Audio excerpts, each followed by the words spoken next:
അമേരിക്കയും ഇസ്രായേലുമായി ഇറാൻ യുദ്ധം ചെയ്യുമ്പോൾ മറ്റൊരു വലിയ പ്രതിസന്ധി ഇറാനിൽ ഉടലെടുത്തിരിക്കുന്നു എന്ന് നമുക്ക് മനസ്സിലാകുന്നു. ഇറാന്റെ ഏറ്റവും വലിയ ശക്തിയാണ് ഇറാന്റെ ബാലിസ്റ്റിക് മിസൈലുകൾ എന്ന് പറയുന്നത്. ഇനി എത്രത്തോളം ബാലിസ്റ്റിക് മിസൈലുകൾ ഇറാനിൽ ഉണ്ട് എന്നുള്ള ചോദ്യത്തിന് 1000-ൽ താഴെ ബാലിസ്റ്റിക് മിസൈലുകൾ മാത്രമാണ് ഇറാനിൽ ഉള്ളത് എന്നുള്ള റിപ്പോർട്ടുകൾ പുറത്തു വരുന്നു. ഇറാനിലെ പല ഡ്രോണുകളും കാണാനില്ല എന്നുള്ള റിപ്പോർട്ടുകൾ പുറത്തു വരുന്നു. ഇറാന്റെ ആയുധശേഖരം തീർന്നുകൊണ്ടിരിക്കുന്നു എന്നാണ് ഈ റിപ്പോർട്ട് സൂചിപ്പിക്കുന്നത്. ഇറാൻ ഇസ്രായേൽ സംഘർഷം ലോകത്തെ മുഴുവൻ ഉണർത്തിയിരിക്കുകയാണ്. ഈ സംഘർഷം എപ്പോൾ എങ്ങനെ വഴിത്തിരിവിലെത്തുമെന്ന് ഉറപ്പില്ല. ഈ യുദ്ധം എത്രത്തോളം നീണ്ടു നിൽക്കുമെന്ന ചോദ്യം വളരെ പ്രധാനമാണ്. വെറും 7 ദിവസത്തിനുള്ളിൽ ഇറാന്റെ ആയുധശേഷി ദുർബലമായി തുടങ്ങിയിട്ടുണ്ടെന്ന് Eurasia group chairman Ian Bremmer പറയുന്നു. കരാ സൈനിക സാഹചര്യം വളരെ വേഗത്തിൽ മാറിക്കൊണ്ടിരിക്കുന്നതിനാൽ വരും ദിവസങ്ങളിൽ സംഘർഷം എങ്ങനെ മാറുമെന്ന് ആർക്കും പ്രവചിക്കാൻ കഴിയില്ല.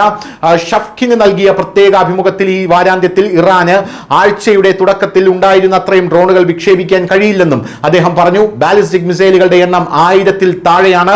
എന്നിരുന്നാലും യുദ്ധം അവസാനിച്ചു എന്നല്ല ഇതിനർത്ഥം. എന്നിരുന്നാലും ഇറാന്റെ പല വിക്ഷേപണ സൗകര്യങ്ങളും നശിപ്പിക്കപ്പെട്ടു. കൂടാതെ ഇന്റർസെപ്റ്ററുകൾ കുറയുന്നു. അതിനാൽ ഒരൊറ്റ ഡ്രോൺ ആക്രമണം വലിയ പ്രതിസന്ധിക്ക് കാരണമാകുമെന്ന് തന്നെയാണ് റിപ്പോർട്ടുകൾ സൂചിപ്പിക്കുന്നത്.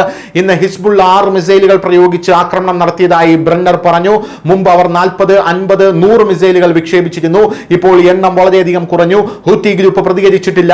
ഹിസ്ബുള്ളയും ഹൂത്തിയും ഈ യുദ്ധത്തിൽ പങ്കുചേർന്നാൽ അതൊരു ഗെയിം ചേഞ്ചർ ആകുമെന്ന് പലരും വിശ്വസിച്ചിരുന്നു. ഇറാന്റെ സഖ്യകക്ഷി ശൃംഖലയ്ക്ക് മുൻപുണ്ടായിരുന്നതുപോലെ ശക്തി പ്രകടിപ്പിക്കാൻ കഴിഞ്ഞില്ല എന്നുള്ളതും പച്ചയായിട്ടുള്ള യാഥാർത്ഥ്യമാണ് എന്നുള്ളതാണ് മറ്റൊരു പ്രധാനപ്പെട്ട കാര്യം. അതേസമയം അമേരിക്കയുടെ ഇന്റലിജൻസ് റിപ്പോർട്ട് തന്നെ പറയുന്നത് ഇറാനെ കീഴടക്കുക അല്ലെങ്കിൽ ഇറാനിൽ ഒരു റെജീം ചേഞ്ച് കൊണ്ടുവരിക അത് എളുപ്പമുള്ള കാര്യമല്ല എന്നുള്ളതാണ്. ഇറാന്റെ ജനങ്ങളും ഇറാന്റെ ഭരണകൂടവും ഇപ്പോഴും ശക്തമായി തന്നെ അമേരിക്കയ്ക്കെതിരെയും ഇസ്രായേലിനെതിരെയും നിലകൊള്ളുന്ന ഒരു സാഹചര്യമാണ് നിലവിലുള്ളത്. ഈ ഒരു സാഹചര്യം കണക്കിലെടുത്തു കഴിഞ്ഞാൽ അമേരിക്ക ഇറാനിൽ കരയാക്രമണം നടത്താനുള്ള സാധ്യത മുന്നിലോട്ട് വരുമ്പോൾ അങ്ങനെ വേണ്ട എന്നാണ് ഇപ്പോൾ ഇന്റലിജൻസ് റിപ്പോർട്ട് സൂചിപ്പിക്കുന്നത്. അങ്ങനെ കരയാക്രമണം അമേരിക്ക ഇറാനിൽ നടത്തിക്കഴിഞ്ഞാൽ അത് അമേരിക്കയ്ക്ക് വലിയ തിരിച്ചടിയാകുമെന്നുള്ളതാണ് പ്രധാനപ്പെട്ട കാര്യം. മറ്റൊരു വലിയ കാര്യം നമ്മളിവിടെ ശ്രദ്ധിക്കേണ്ടത് അമേരിക്ക ഏത് യുദ്ധത്തിലാണ് കരയാക്രമണം നടത്തി ജയിച്ചിട്ടുള്ളത് എന്നുള്ളതാണ്. വിയറ്റ്നാം യുദ്ധത്തിൽ പോലും കരയാക്രമണത്തിന് ഇറങ്ങിയ അമേരിക്കൻ പട്ടാളക്കാരെ വിയറ്റ്നാമീസ് പട്ടാളം കൊന്നൊടുക്കുന്ന കാഴ്ചയാണ് നമുക്ക് കാണാനായിട്ട് സാധിച്ചത്. അമേരിക്ക കളിക്കുന്നതെല്ലാം മറ്റുള്ള രാജ്യങ്ങളെ തമ്മിലടുപ്പിച്ച് ചോര കുടിച്ചാണ്. അല്ലാതെ അമേരിക്ക എവിടെയെങ്കിലും ഡയറക്റ്റ് ആയിട്ട് കരയാക്രമണത്തിന് ഇറങ്ങിക്കഴിഞ്ഞാൽ അമേരിക്ക തോറ്റു തുന്നം പാടുമെന്നുള്ള കാര്യത്തിൽ തർക്കമില്ല. അഫ്ഗാനിസ്ഥാനിലും ഇറാനിലും ഇറാഖിലും എല്ലാം ഇത് തന്നെയാണ് പ്രധാനമായും സംഭവിച്ചത് എന്ന് നമ്മൾ എടുത്തു പറയേണ്ടതാണ്. News desk news India Malayalam.